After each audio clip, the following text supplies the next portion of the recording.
Yo, what's good, YouTube? Welcome back to the channel. Welcome back to another reaction video. We got 5 rookies from the 2023 season who will bounce back and 5 who will decline fast. Let's check this out. First impressions really matter in every aspect of Rice life. right here. But if I mean, he's definitely not even gonna fucking really start. In every He's aspect gonna of life. be But suspended if for you're the an first few NFL player, games. making a strong impression as a rookie isn't as important as, say, I don't know, doing so to your significant other's parents. Not every NFL rookie from 2023 was able to experience beginner's luck. And some of those who did, well, they're gonna come to learn that immediate success doesn't automatically carry over to year 2. With that said, how about we dive into 5 NFL rookies from 2023 who will bounce back in 2024 and 5 who will decline. Okay.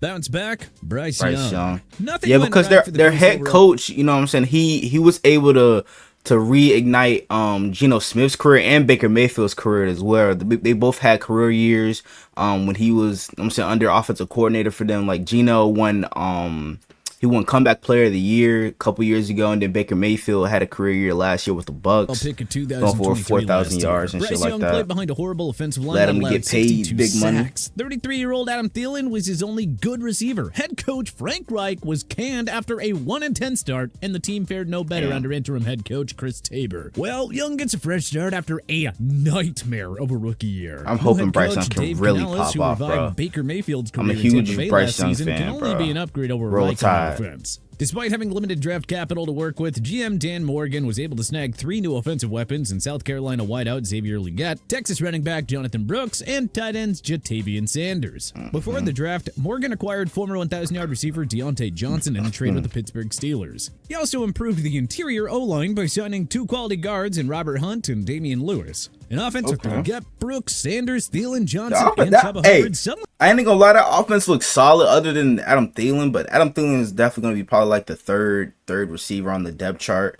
But this offense actually looks solid because Jatavian Sanders is pretty decent at Texas. Jonathan Brooks is one of the best running backs in the nation. You got Chuba Hubbard. Chuba Hubbard is gonna be a nice 1-2 punch with Jonathan Brooks. You got Xavier Legette, who is a freak of nature and 4'3" at what? He's 6'3", 6'4", I think, as well. He looks a lot Like better running that compared to fucking fast last is year's scary. unit. DK So, Metcalf coach, type a build. revamped offensive line, and an improved supporting cast for Young. I think there's nowhere to go but up for the Alabama product. And we fully expect a breakout year after a very forgettable rookie season. Because he showed flashes. Rashee Rice. There are 2 reasons as to why Rashee Rice falls on this list. His off-the-field legal issues during the offseason, as well as the fact that the Chiefs won't be leaning on him as much after reshaping their receiving core. Rice was involved in a 6-car accident in Dallas in March. He later turned himself into the police and Then was hit attacking with a 8 fucking charges, including 6 photographer. counts of collision involving bodily injury. Multiple reports indicate that a suspension is now on the way for Rice. Even if he somehow avoids a ban from Roger Goodell, it's hard to envision him topping last year's stat line of 79 receptions for 938 yards and 7 touchdowns. The Chiefs signed former 1,000-yard wideout Marquise Hollywood Brown to help out Patrick Mahomes and Travis Kelce. Then GM Brett Veach pulled off another coup by trading up for Texas speed burner Xavier Worthy with the number 28 pick. Kelce will always be Mahomes' go-to guy. So that means Rice may end up slipping down to number 15's number 3 or 4 And I feel like option. another guy that people have really forgotten is Justin Ross, bro. If he would have never gotten injured, he would have definitely been a first-round pick, but I feel like he still got something, you know what I'm saying, that they can really get something out of him. Either way, Rice is not going to push for 1,000-yard You receiving might again never in see year the 2. field. And if he ends You up saw the field a receiving couple times temporary last year. ban, well, Rice may quickly become an afterthought in that KC offense.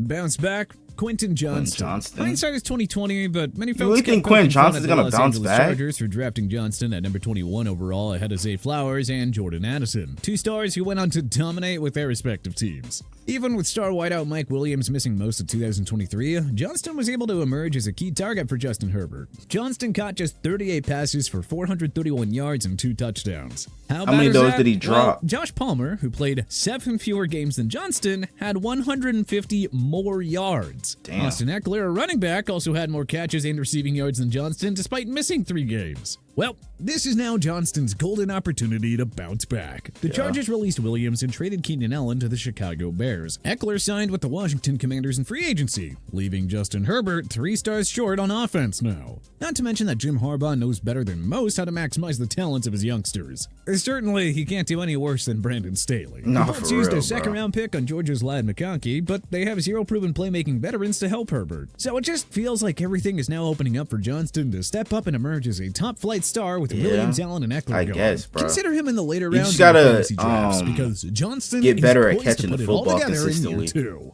Decline, Jayden Reed. I think Jayden The Packers Reed's gonna rookie class decline? played a monumental I don't role in their agree surprise with return that. to the postseason a year ago, and that included the efforts of rookie wide receiver Jayden Reed. The number 50 pick of 2023 hauled in 64 receptions for 793 yards and 8 touchdowns. Only fellow NFC North residents Jordan Addison and Sam Laporta finished with more receiving TDs than Reed among first-year players. We have no doubt that Reed can join the long list of great Packers receivers who were day 2 draft picks. That said, regression does feel inevitable for at least a year here.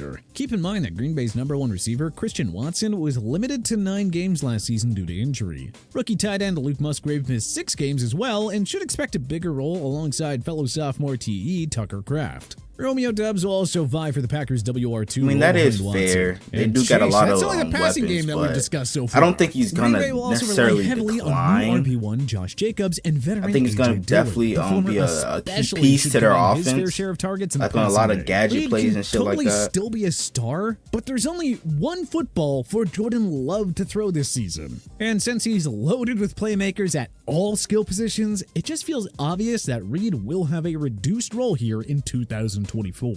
Bounce back, Christian Gonzalez. Yeah, it was Bill Belichick's upsetting final that first-round he pick got off hurt, to bro. a promising start, but a torn labrum unfortunately cut his rookie season he was short balling after only out. 4 game appearances. The number 17 pick out of Oregon earned a superb 80.8 grade from Pro Football Focus in those 4 games, including a coverage grade of 83.4. Gonzalez had 1 interception and 3 pass breakups in those games. The 6'1", 205-pound Gonzalez has the ideal size of speed, athleticism, and football IQ to be the next great shutdown corner in this league. And a defensive-minded head coach like Jared Mayo promises to maximize the potential of Gonzalez, who was playing like an all-pro before his season-ending injury. If Gonzalez can stay healthy, well, he should most certainly cement himself as a top 5 corner in the game here in his sophomore year. So yeah, go ahead, buy the hype on this kid. It's gonna pay off.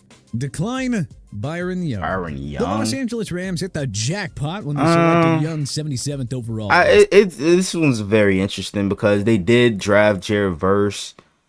But I feel like he's definitely going to still be a key piece on that defense on the other side of Jared Verse. You know, and then they drafted Braden Fish to go along with Kobe Turner up the middle. Their defensive front is looking pretty nice right now with all the young talent that they've got. But I don't think he's necessarily going to decline because, you know, Jared Verse is going to be you already know how a freak of nature he is. And he's probably going to draw more of the double teams, you know what I'm saying? And Kobe Turner might be the next Aaron Donald if he's, you know what I'm saying, able to continue to get better than he did last year. So I feel like it's going to leave a lot of one-on-one opportunities for Byron Young, who's already a pretty good pass rusher. But I feel like those one-on-ones are definitely going to, he's definitely going to dominate, bro.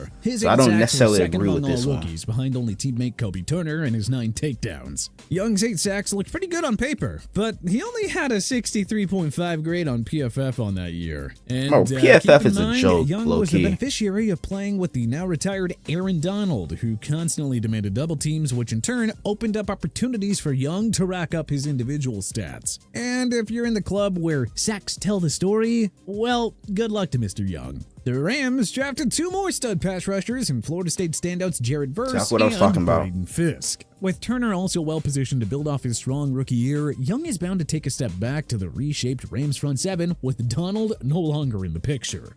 Bounce back, Anthony Richardson. AR, yeah, I think he is. Cause they revamped that offense pretty good. You know what I'm saying? With drafting A.D. Mitchell, they re-signed Michael Pittman Jr. And they re-signed Jonathan Taylor as well. So he'll be just fine if he can stay healthy. 77 yards, 3 touchdowns, and 1 interception while racking up 4 rushing scores. Gardner Minshew II did an admirable job filling in for Richardson the rest of the way. And he was able to learn behind Gardner Minshew, so I think that was the injury, I would say, was kind of a good thing for him. You know what I'm saying? For him to really take time to learn under a veteran and then get better as time goes on for his sophomore year. So I feel like he's definitely going to have a great breakout year this year. Not only will additional experience be his friend, but A-Rich has he's got all the tools. Offensive weapons because he was very raw coming out of college. He had the size, the speed, the arm strength. What the fuck? What is this celebration, yo? The Florida product should emerge as the new franchise QB in Indy. Decline Jordan Addison. Ooh, this is interesting. But why decline? Is it because, you know what I'm saying, what? Because he's definitely still their number 2 guy behind Justin Jefferson. They don't have KJ Osborne anymore. Is it because like they drafted JJ McCarthy and they signed Aaron Jones? They're gonna run the ball a lot more. That's interesting. I don't really agree with that. Addison's 911 receiving yards last year. As previously mentioned, Addison's 10 receiving TDs were tied with Sam Laporta for tops among first-year players. But there are 2 important notes to consider. 1, Addison was able to produce more since superstar wideout Justin Jefferson missed 10 games. Oh, that's probably why he put him up here. 4-time Pro Bowler Kirk Cousins for 8 games before the latter suffered a season-ending Achilles tear. And they also got T.J. Hawkinson as well. Then Addison can expect a major drop-off in production. That's just how it is when you play with the league's best receiver. That's understandable. To say nothing of superstar tight end T.J. Hawkinson, who is also coming off a career year. Oh, and the quarterback thing. Cousins left for Atlanta. That means the Vikings will either turn to Sam Darnold, hardly inspiring, we know, or unproven rookie J.J. McCarthy. And seeing how McCarthy was mostly a game, I would think they would go Sam Darnold to let you know what I'm saying, JJ sit for a bit. He may start like midway through the season, but I feel like they're going to go the Sam Darnold route. 30-plus times a game as a rookie. Jefferson's health and the murky QB situation means that Addison is poised to take a step back in year 2.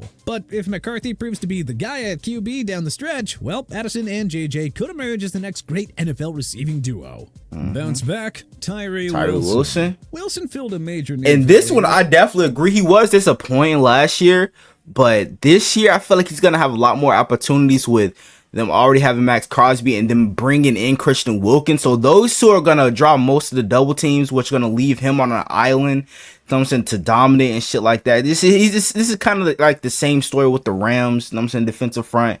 Tyree Wilson is definitely going to have a chance to really took him 7th overall I'm saying, bounce back this year. With him learning under Max Crosby, giant understatement. I feel like he's learned a lot. Pro Football Focus grade of 47.1, and he only tallied 3.5 sacks and 2 tackles 6'6", 275. Like, that is a freak of nature right there, bro. Edge rusher can be great in year 1. I mean, J.J. Watt, T.J. Watt, and Cameron Jordan didn't exactly light it up as rookies either. Also keep in mind that Wilson only played 44% of the Raiders' defensive snaps last season. This play also improved after Antonio Pierce replaced Josh McDaniels midseason, with Wilson tallying 2.5 sacks after the coaching change. Damn, look at that bull rush, bro. Inevitable for Wilson with a full NFL season now under his belt. That's what I was talking about with him being on an island. Pierce leading the way. Like, the power he's got is insane. Plenty more favorable one-on-one matchups following the free agent signings of ex-Miami Dolphins superstar defensive tackle Christian Wilkins. Wilson was quiet in year 1, but everything now points to a monster sophomore season for the Texas Tech product. Decline Bijan Robinson. This isn't a bad thing for. Why do you think this? I mean, I know they brought in Kirk, they brought in Darnell Mooney and Rondale Moore, but Bijan could also be a threat out of the backfield too, like receiving wise.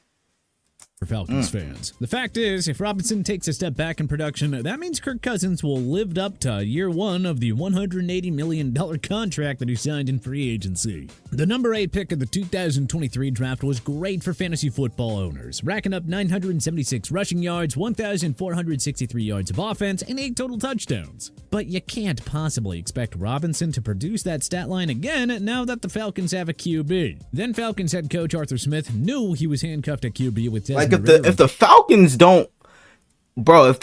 don't win this division this year, this will be a very disappointing roster. Like, this is the best roster they've had since they made it to the Super Bowl a few years ago. Because Kirk Cousins is pretty good. You know what I'm saying? Kyle Pitts, Bijan Robinson. Who else they got? They got Drake London. Darnell Mooney's pretty solid. Rondo Moore is decent as well. Bro, this is the best roster they've had since they made it to the Super Bowl. Which is why Atlanta ran the ball more than any other team not named the Baltimore Ravens or Chicago Bears. Atlanta did not pay Cousins $100 million guaranteed to hand the ball off to Robinson. He paid Cousins to fix this team's issues at quarterback. And that means but they also didn't pay him that just for them to fucking draft Michael Penix Jr. Going here with a Pro Bowl quarterback finally feeding them the ball. Plus, Atlanta will want to give its fair share of touches to former 1,000-yard back Tyler Algier, who forgot about Tyler Algier. 6 yards of offense and 5 touchdowns, playing second fiddle. I don't know why I forgot. I said it's so weird. Like Jaden Reed in Green Bay, Robinson is just one of the many stud playmakers on an offense loaded with weapons. Everybody gets a slice of the pie, but Robinson's piece is going to be smaller since Atlanta is set to transition to a more pass-heavy offense with Cousins. Okay. But hey, which other rookies from 2023 will bounce back, and which ones do you think will decline? Let us know in the comment section below. If you like this video and learned a thing or two, clicking the like button helps out a ton. And hey, I got you, we bro. appreciate it. If this is your first time coming around to TPS though, subscribing is a great idea, because we put out videos like this every single day. But as always, thanks for watching, and we'll see you guys next time. Hey man, what do you guys think about this list, bro? Y'all let me know down in the comments below. Hope you guys enjoyed. If you did, make sure you guys like, comment, subscribe to the channel if you're new. Turn on my post notification, you're notified whenever I drop another banger video. We're on the road to 200 subs, so I'm gonna get there for more banger NFL content like this. And without further ado, I'm out. Gang!